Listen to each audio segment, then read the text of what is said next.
Sejam todos bem-vindos ao estudo diário das Escrituras. Gratidão pelos comentários de vocês. Hoje foi um pouco difícil de gravar essa mensagem, porque ficou sem luz aqui no bairro, né? Tinha dois homens soltando pipa. Aqui em São Paulo nós fala pipa, né? Tem lugar que fala que é arraia, papagaia, né? Soltando pipa ali e puxando a linha. Pegou no fio ali e foi serrando o fio com a linha. O fio entrou em curto, estourou o fio, começou a dar curto e o cabo até se soltou, né, um do outro ali, então nós ficamos sem luz desde as 5 da tarde, né, e agora, que hora que é? Agora já é 10h55, faz uns 10 minutos que voltou, eu já estava até deitado, mas aí a luz voltou, eu falei, vou gravar a mensagem aqui para que saia no horário aqui para nós. Então, mesmo com dificuldade, estamos aqui compartilhando essa mensagem, né? Algo tocou no meu coração que tudo ia dar certo, né? Eu me lembrei de uma mensagem que a Val mandou falando, vai dar certo, porque sempre dá, né? Essa mensagem veio no meu coração falando, vá, calma que vai dar tudo certo. Também a Wanda, né? A Wanda Canido Baia também escreveu, que vai dar tudo certo, Vanderlei. E aí, tá dando tudo certo. Eu tava quase sem bateria, né, no celular, e aí então eu falei, ixi, agora tá com pouca bateria, só amanhã, né? O meu plano já era amanhã, quando eu ligasse o carro, colocar para funcionar ali no carro, carregando para mim poder gravar. Mas olha aí, né? A luz voltou, deu para carregar um pouquinho. Vamos lá para a mensagem de hoje, tá bom? Nós estamos aqui estudando Atos capítulo 7. Eu amo Atos capítulo 7, o discurso aqui, o sermão que o Estevão ele está dando, né? Uma das acusações contra Estevão aqui era que ele estava proferindo blasfêmia contra aquele santo lugar, representando Jerusalém e também representando o templo, a casa de Deus. Então ele vai trazendo discursos, né, de dentro das escrituras, mostrando para eles que Deus está em todo lugar, né? Que eles estavam muito apegados ao templo. Por exemplo, os judeus iam 3 vezes ao templo por dia para orar, né? Ele não está falando contra o ritual que eles estão fazendo. A gente sempre, quanto mais nós orarmos a Deus, melhor, né? Mas a gente não pode fazer, por exemplo, até mesmo o templo como um objeto de adoração, né? A gente vai ao templo, a gente é um local onde é sagrado, onde a gente faz convênio com o Senhor, mas Deus ele não está somente nesse local, né? Ele é o que Estevão tem mostrado desde o começo do sermão dele aqui, né? Que Deus apareceu para Abraão lá e na Mesopotâmia e assim por diante. E olha só, né? Falando sobre o templo, ele começa a falar aqui no versículo 47, né? Ele fala que Davi, ele vai falando dos patriarcas, que Davi quis construir esse templo, né? Mas o profeta disse que não, que quem ia construir seria Salomão, que ele deveria juntar os recursos e também fazer ter paz na terra. E aí Davi, ele conquista ali os seus inimigos fazendo ter paz na terra. E aí então, juntando os recursos, quem iria construir o templo era Salomão. Aqui no versículo 47 diz assim, 47 em diante. E Salomão edificou uma casa, mas o Altíssimo não habita em templos feitos por mão de homens, como diz o profeta. Então, aqui o próprio Estevão, ele está citando escrituras no Velho Testamento. Ele está citando crônicas, né? Quando é a oração dedicatória, né, eu vou compartilhar com vocês rapidamente aqui, a dedicação do templo, né? A oração dedicatória do templo. E na oração dedicatória do templo, quem fez foi Salomão, e essas são as palavras, né, que Salomão tinha usado ali, né? Ele diz, mas o Altíssimo não habita em templos feitos por mão de homem, como diz o profeta. Aí, como diz o profeta, ele está se referindo aqui ao próprio Salomão. E diz assim, e o céu é o seu trono, e a terra é o escapelo de seus pés. Que casa me edificareis, diz o Senhor, ou qual lugar me é de repouso? Porventura não fez a minha mão todas essas coisas? Então eles estavam vislumbrados, né, que eles tinham um templo se achando melhor. E aí o Senhor falou, onde eu vou morar? Né, a terra é o escapelo do meu pé. Não, vocês não têm como fazer uma casa onde eu vou habitar, né? Eu sou grande demais, né? Então Deus ele realmente permite o templo para que nós possamos ter uma conexão com ele, mas não é um objeto de adoração. A gente tem que adorar o Criador e não aquilo que é criado, tá bom? Então ele está falando sobre isso aqui, né? Porventura não fez a minha mão todas essas coisas? Então ele vai citando aqui, né?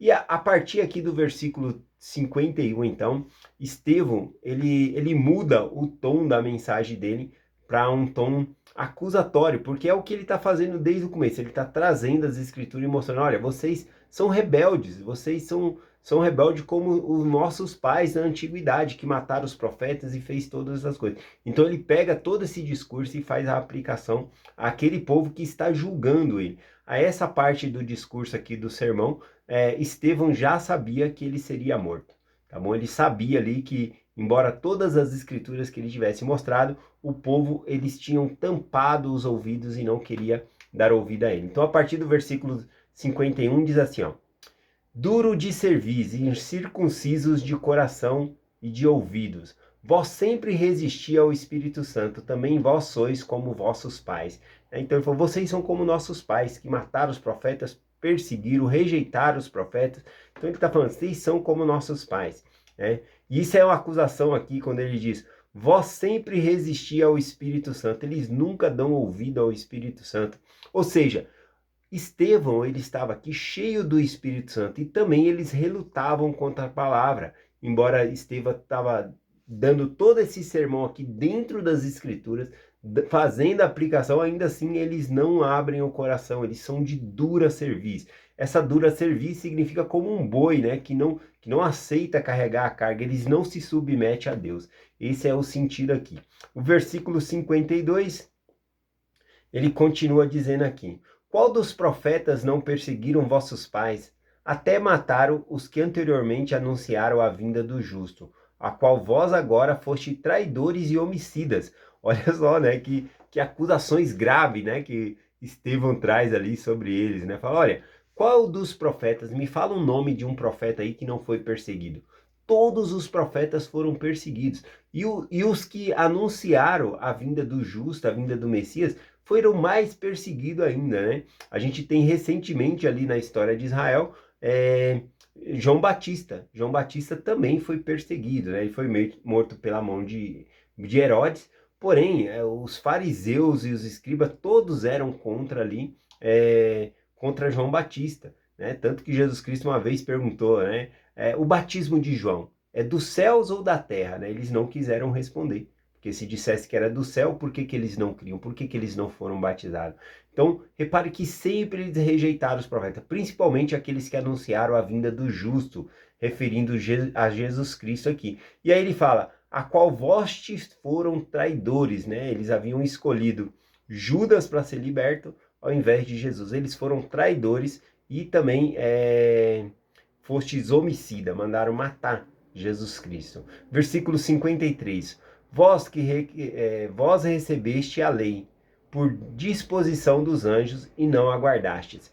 Olha, eles receberam a lei e não guardaram. Aqui esse ponto é interessante a gente notar que todos nós recebemos a lei, os mandamentos de Deus, e nenhum de nós consegue guardar, tá bom? Na verdade, se existisse uma pessoa que guardasse os mandamentos do começo até o fim, essa pessoa não precisaria da expiação de Jesus Cristo, porque ela guardou toda a lei. Agora, como nós não conseguimos fazer, a gente é pecador, a gente erra, então qual é o recurso? A lei nos condena, a gente está errado. O recurso que eles tinham era passar os seus pecados por meio de sacrifício, né? Eles colocavam sobre o animal, só que esse animal simbolizava Jesus Cristo. Então é somente por meio de Jesus Cristo que nós podemos ser salvos. A lei nos condena, nós erramos, nós somos cheios de pecados. E é Cristo que perdoa os nossos pecados. Então por isso que ele fala aqui, vós nunca guardaste a lei, né? Vós não conseguem, nós não somos capazes de guardar a lei. A gente tropeça, a gente erra. A nossa chance é a misericórdia, se apegar a Jesus Cristo, a expiação que Cristo ele fez. Versículo 54. Ouvindo ele essas coisas, enfureciam-se em seu coração e rangiam os dentes contra ele. Eles ficaram rangendo os dentes ali contra Estevão, né? Tem uma escritura aqui que eu vou compartilhar com vocês que tocou muito o meu coração. Eu me emocionei bastante, eu senti o Espírito muito forte durante essa mensagem que eu estava preparando, mas quando chegou nesse versículo, eu notei algo que me chamou muita atenção e tocou o meu coração, que eu quero compartilhar com vocês. Vamos lá, o que eles fazem aqui? Versículo 55, né? Mas ele, estando cheio do Espírito Santo, fixando os olhos no céu, viu a glória de Deus e Jesus que estava à direita de Deus. Então eles pegaram pedra, começaram a estar cheio de fúria ali contra Estevão, E aí Estevão, ele vê os céus abertos e ele vê Deus e Jesus Cristo. No versículo 56 ele narra dizendo: "E disse, eis que vejo os céus abertos e o Filho do Homem que está em pé, à mão direita de Deus."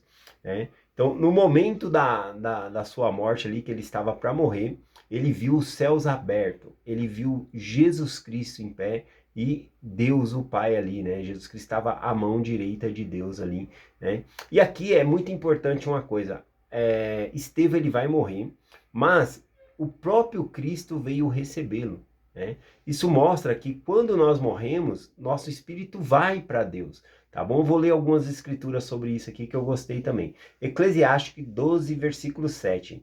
O pó volta à terra, como era, e o espírito volta a Deus que o deu. Ou seja, o pó, o nosso corpo volta para o pó da terra, né? Nós fomos formados do pó da terra. E o nosso espírito, ele não foi formado do pó da terra, ele volta para Deus que nos deu. Então, veja que a morte, ela é a separação do espírito e o corpo. E o nosso espírito, ele é eterno, ele continua vivendo. Quando nós morremos, o corpo vai sim para debaixo da terra, mas o espírito volta à presença de Deus, né? Tem muitas pessoas que defendem, né, que quando nós morremos, nós dormimos, e aí só na ressurreição que vamos levantar. Sim, isso é a morte do corpo, né? Mas o nosso espírito, ele vai para Deus e ele continua vivendo. E eu quero compartilhar algumas escrituras que mostram isso, né? Quer dizer, cada uma pessoa pode enxergar de maneiras diferentes essa escritura. Mas olha só como eu vejo essa escritura aqui, ó.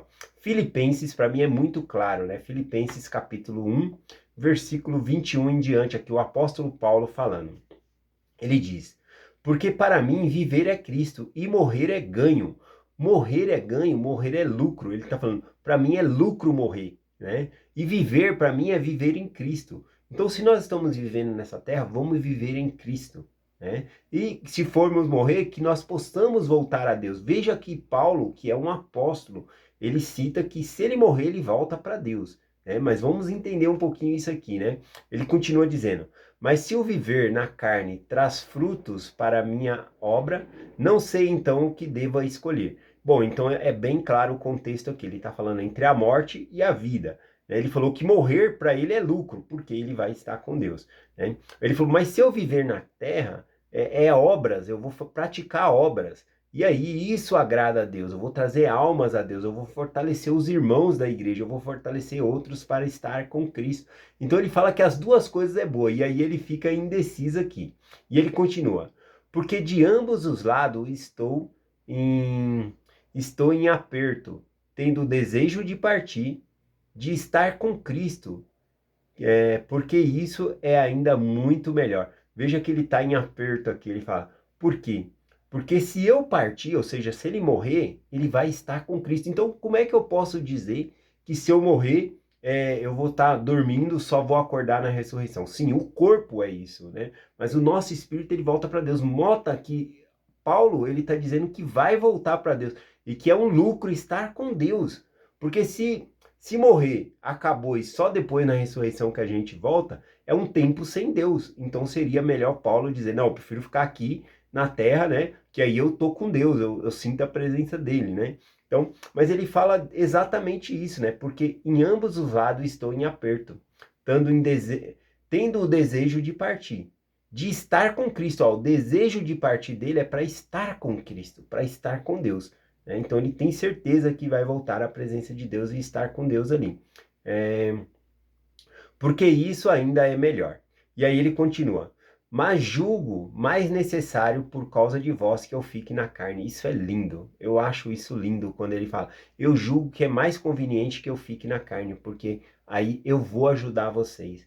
Veja que a preocupação de Paulo, né, é ajudar os membros da igreja, é ajudar outras pessoas a entrar para o evangelho. Eu acho isso lindo em Paulo, né? Voltando lá para nossa escritura aqui, né, 56, né, em Atos 7:56, falando de Estevão, Estevão ele disse assim, né, e disse, eis que vejo os céus abertos e o Filho do Homem que está em pé à mão direita de Deus. Aqui, gente, é um privilégio enorme, porque o próprio Senhor, né, ele veio para receber Estevão. né? E a parte que mais tocou o meu coração, não sei se vocês vão ver da mesma maneira, mas aqui fala o seguinte: o Filho do Homem está em pé à mão direita de Deus.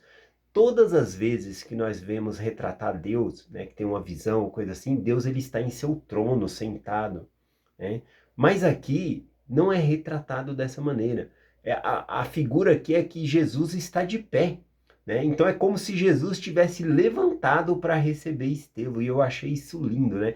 A gente, por reverência, né, quando chega alguém em casa, a gente se levanta da mesa, cumprimenta, ou quando a gente está sentado em algum lugar que vai entrar uma autoridade, a gente se levanta, né, em sinal de respeito. Aqui eu não estou dizendo que Deus ele se levantou para respeitar Estevão, mas eu acredito que ele se levantou por amor a Estevão, ele estava morrendo por testemunho dele, né? E eu achei isso lindo, isso tocou o meu coração de tal maneira quando eu li, que eu chega lacrimejei, sabe? Eu senti o espírito muito forte, eu senti essa experiência, né, de ver que Deus se levantou, né, para receber ali Estevão, como ele amava Estevão, né? Muito bom. Continuando aqui, né, eles todos se arremetem sobre Estevão e o expulsam para fora da cidade e começam a pegar em pedras, né, para apedrejar. Essa parte aqui é importante, o versículo 58, ó. E expulsando da cidade para apedrejar. Eis que as testemunhas depuseram suas vestes aos pés de um jovem chamado Saulo. Nós já sabemos e vamos falar um pouquinho sobre esse Saulo, né, que é o Paulo. Agora uma pergunta eu faço e vou responder amanhã. Que Paulo, né, que esse Saulo aqui estava fazendo ali no Sinédrio, aos pés ali, para aonde Estevão, né, ia ser apredejado? Eu respondo essa pergunta amanhã. O que ele estava fazendo ali nesse exato momento? Tá bom? Eu vou compartilhar uma escritura amanhã que vai nos ajudar um pouco com isso. Bom, aqui fala que as testemunhas, né, elas depositaram suas capas aos pés desse jovem chamado Saulo. Aqui diz que não é todo mundo que pegou as capas e jogou lá. Às vezes as pessoas confundem que foram todos. As testemunhas aqui são duas testemunhas falsas que os judeus arrumaram para prestar testemunho contra Estevão. Na lei dizia que aqueles que eram a testemunha tinham que atirar a primeira pedra, né? Jesus Cristo ele fala isso, né, com a mulher lá, né? Aquele que não tiver pecado, que atire a primeira pedra. Ele fala dessa maneira. Mas aqueles que são os acusadores, que são ali como testemunha, eles que tinham que atirar a primeira pedra, tá bom? E aqui nós vemos as testemunhas, né, fazendo isso. E aí nós vemos aqui o martírio, né, versículo 59. E apredejaram Estevão, e invocando ao Senhor, dizendo: Senhor Jesus, recebe o meu espírito. Como eu quero poder dizer essas palavras, né, no momento da minha morte. Senhor, recebe o meu espírito. Eu tenho a certeza de que Deus vai receber. Nossa, e mais lindo ainda, Deus ele veio receber ali a presença, né, de Estevão, né, receber ele pessoalmente, e isso me tocou bastante. Bom, aqui quando fala que o apredejaram, né, a gente tem que saber que não é pedacinho de pedra não é uma pedra para ferir, era tijolão, pedras grandes mesmo que eles jogavam ali na intenção de matar mesmo, né, era até matar. Só que quando eles estavam ali jogando essas pedras sobre Estevão, o que Estevão fez? Ele orou. Versículo 60, que é o último versículo. E finalizamos por aqui, né? O versículo 60 diz: E pondo-se de joelho, clamou com grande voz: Senhor, não lhe imputes este pecado. E tendo dito isto, adormeceu, ou seja, morreu. Agora veja, né? Até no momento da morte, Estevão ele faz uma oração. E o que ele fala na oração dele? Senhor, não lhe impute desses pecados. Ou seja, Senhor, eu perdoo, mas perdoa também o que eles estão fazendo. Olha aqui, qual pessoa que alguém vai estar predejando ali, fazendo mal, e você fala, Senhor, perdoa eles. Você já ouviu isso em algum lugar? Sim, na cruz. Lucas 23, versículo 39, as próprias palavras de Cristo dizendo: Pai, perdoa-lhe, porque não sabe o que fazem, né? Se referindo ali aos guardas romanos que estava crucificando. Então, Cristo também. E aqui eu consegui observar, né? Qual semelhante o próprio Estevão, ele estava de ser como Jesus Cristo era, né? Até mesmo na sua vontade, nas suas coisas, no seu desejo, tá bom? Então a gente consegue observar. Uma coisa que eu noto aqui é que Estevão, ele pede para Deus perdoar aquele pecado que eles estavam atirando pedra sobre ele. Mas os judeus não estavam arrependidos.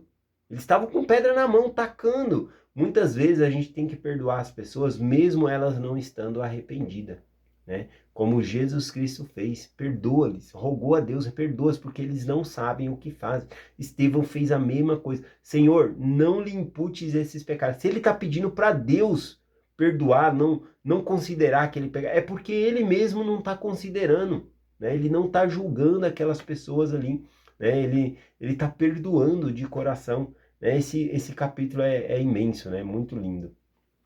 Finalizo aqui com o mandamento em Doutrina e Convênios, seção 64, versículo 10 para nós, que diz: Eu, o Senhor Deus, perdoarei a quem desejo perdoar, mas de vós exijo que perdoeis a todos os homens.